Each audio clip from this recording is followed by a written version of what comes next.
Amigos queridos, irmãos, nesta manhã de luz, nós nos reunimos em nome de Jesus, convidando-os a participar conosco deste momento feliz, com reflexões sobre o capítulo que estamos iniciando.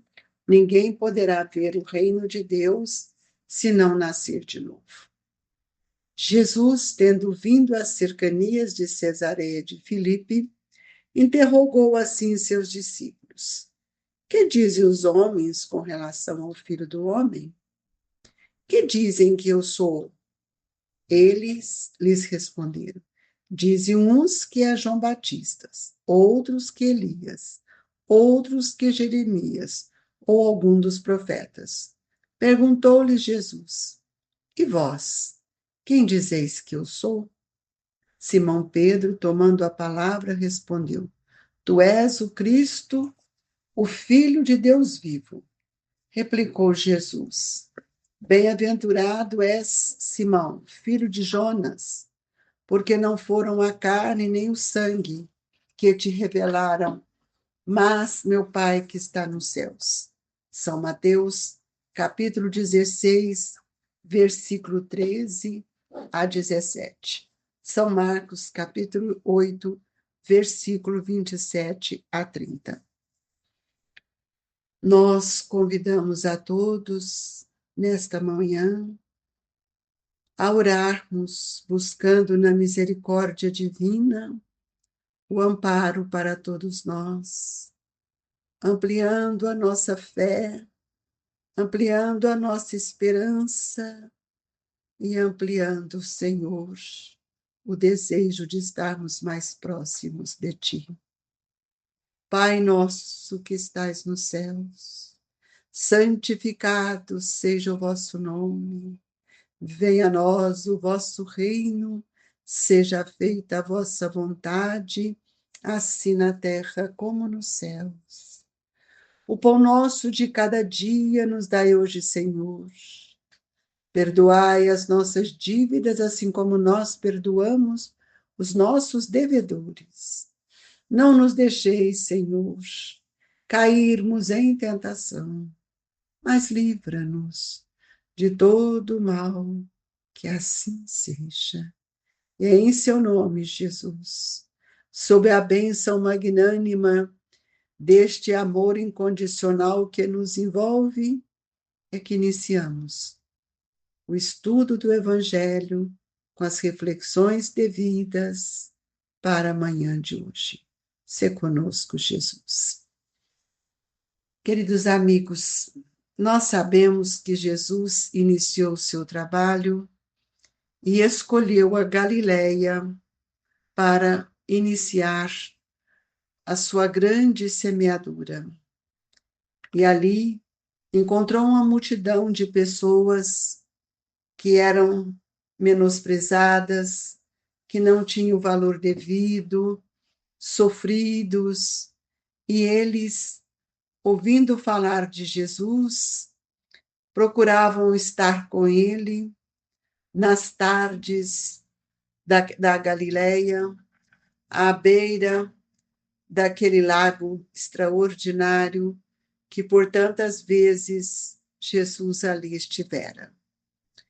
E ele então, sabendo de que todos estavam buscando nele os recursos divinos que pudesse auxiliá-los especialmente na sua cura, Jesus nunca deixou de os atender.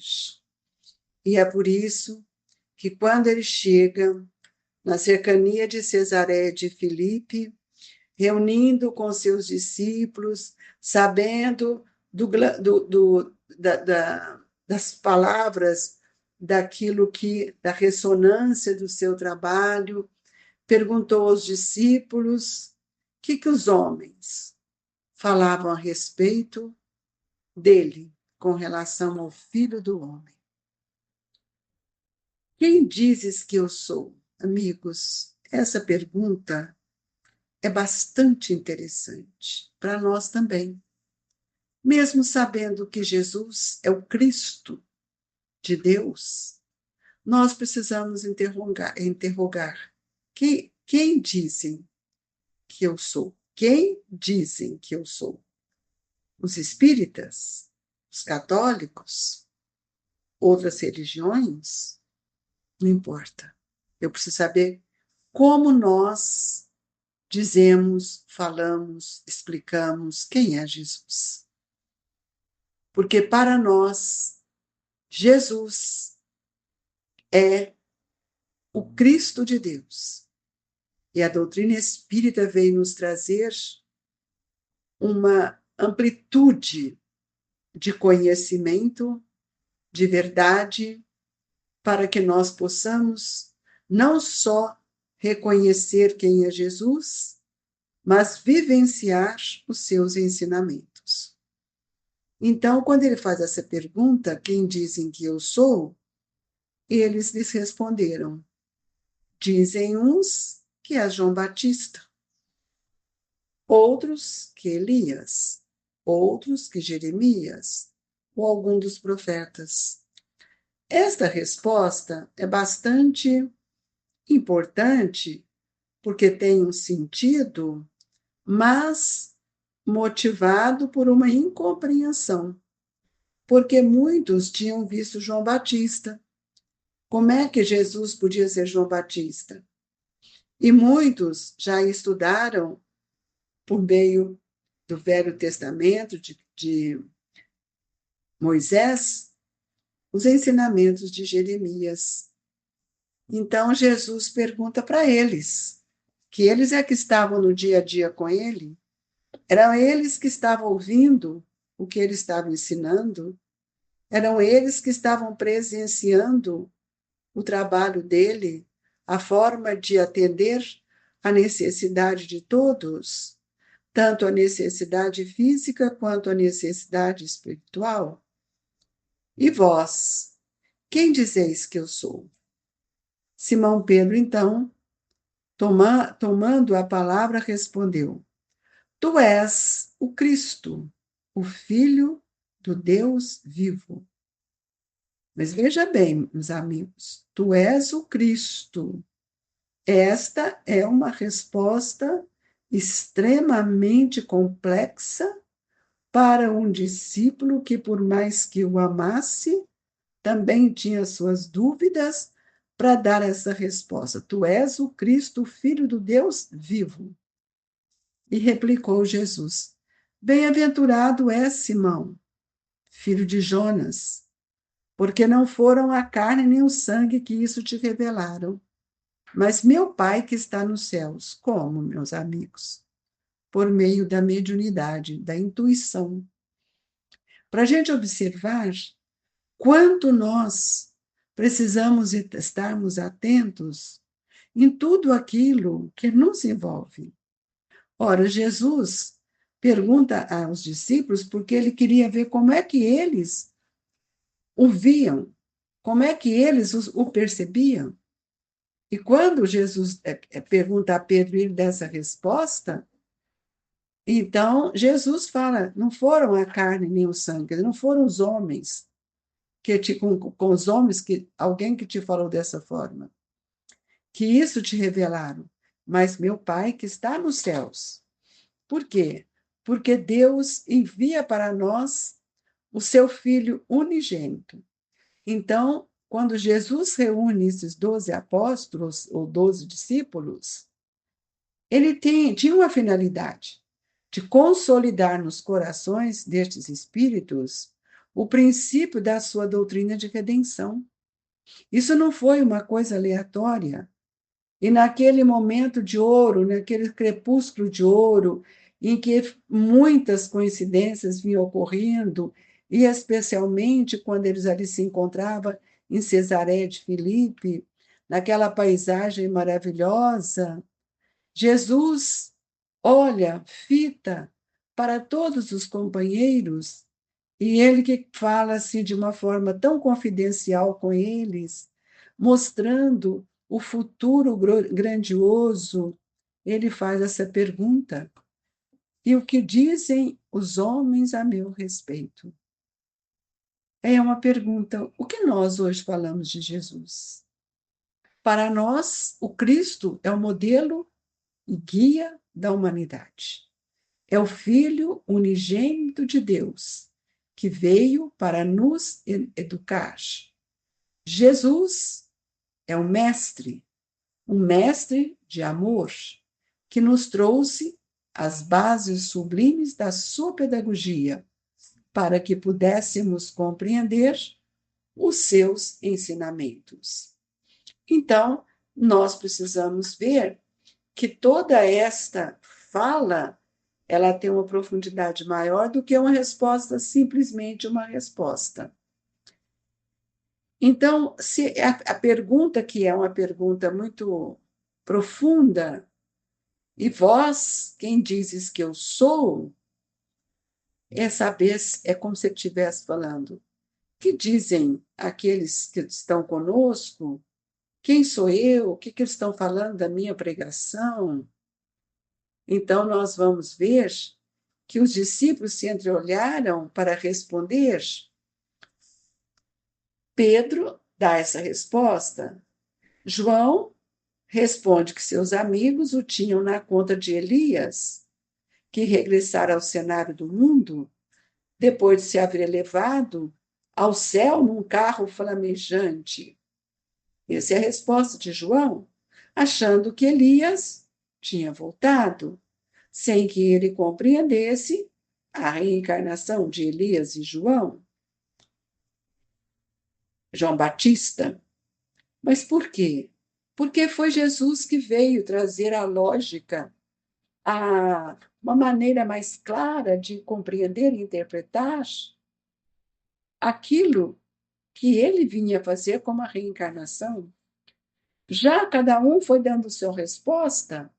Simão o Zelote relatou os dizeres que de alguns daquelas pessoas que estavam no Tiberíades, que acreditava que o mestre, que Jesus, né, era o mesmo João Batista ressuscitado. Era esta a compreensão dele. Então, nós vamos ver que cada um tinha um olhar. Tiago, que era filho de Cleófas, ele achou que os judeus que estavam na sinagoga presumiam no Senhor o profeta Jeremias. Por aí nós podemos ver que eles não tinham uma resposta real. Por isso que Pedro, pelo processo mediúnico da intuição, ele diz: Tu és o Cristo, Filho de Deus. Então, Jesus ele vai observando as colocações de cada um e ele pode também perceber que é natural que cada homem ou cada comunidade eles têm opiniões diversas. Por isso que ele fala, pergunta os discípulos, por quê? Porque os discípulos estavam comungando com ele a todo instante, tudo aquilo que ele fazia. Então, não era possível que eles não tivessem um olhar também mais aguçado do que os demais. E aí nós vamos ver: tu és o Cristo, o Salvador, o Filho de Deus vivo? Isso é uma pergunta bastante reflexiva, profunda. E ele responde, não assim: ô Pedro, você acertou. Ô Pedro, não, ele diz: bem-aventurado sejas tu, Simão. Bem-aventurado, quer dizer, você ampliou o seu olhar e pela proposta da reencarnação, porque já vivestes comigo em outros momentos. Isso não é fala de Jesus, mas para ser bem-aventurado eu preciso de acreditar na reencarnação. E Jesus me disse dessa forma, envolvendo num amoroso sorriso, lembrando-lhes que em outro momento, quando Jesus vai convidar Pedro, ele chama Pedro para ser um discípulo dele, ele diz, e Pedro fica assim naquela dúvida, não sabe o que responder, e ele diz: Pedro, eu o conheço desde ontem. Então, eles já tiveram uma caminhada. Simão Pedro já tinha uma experiência ao lado de Jesus, e aí Jesus afirma isso que nós estamos dizendo, de ordem espiritual, porque diz: porque não foi a carne que te revelou essas verdades, dizer, não foi o homem. Que homem poderia revelar essa verdade para eles se Jesus estava convidando eles para serem os companheiros dele? Mas meu Pai que estás nos céus, ó Deus, para comunicar aos espíritos superiores, nós precisamos então abrir o nosso coração, manter um pensamento firme, para que nós possamos ser intérprete do pensamento. E aí ele começa, né? Bendito sejas, pois começa a edificar no Espírito a fonte da fé viva. Então, Simão começa a ampliar o seu olhar para estruturar essa fé.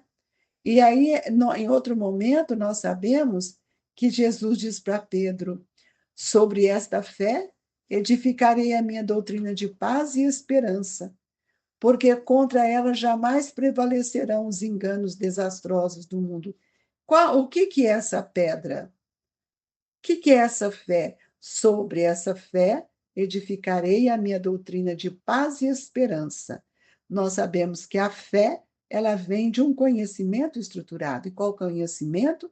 Que me permite entrar em contato com a espiritualidade, a mediunidade. E qual foi a posição de Simão? Simão ficou feliz, claro, confortou-se, sorriu, considerou para ele um triunfo espiritual, qualquer um de nós. E Jesus, então, continua esclarecendo quanto à revelação divina, ela teria que ser no santuário interior do espírito do homem. E nós, até hoje, não trabalhamos com esse olhar para que esse interior, esse santuário, expanda, cresça. Então, essa é a base da estrutura do cristianismo que vai cada dia mais ampliando o nosso olhar e assentando as bases do futuro. Convido a todos a pensar nessa palavra de Jesus, que ele foi aquele instrumento, aquele que trouxe a verdade por meio da mediunidade. Assim, meus amigos, nesse momento sublime do Evangelho, quando somos agraciados por tantos espíritos que nos envolvem, pedimos a Jesus para que estejamos conectados para receber o passe, essa vibração de luz e de amor que Jesus nos oferece pelas mãos abnegadas de tantos e tantos amigos. Que a nossa água seja fluidificada, para que todos nós, Mestre, possamos receber o medicamento que tanto necessitamos. Que a paz, a esperança, seja constante em nossa vida. Irmanados neste mesmo ideal, deixamos no coração de todos o abraço do Grupo Espírita Esperança e Caridade, Colégio Allan Kardec. Fique com Deus, que assim seja.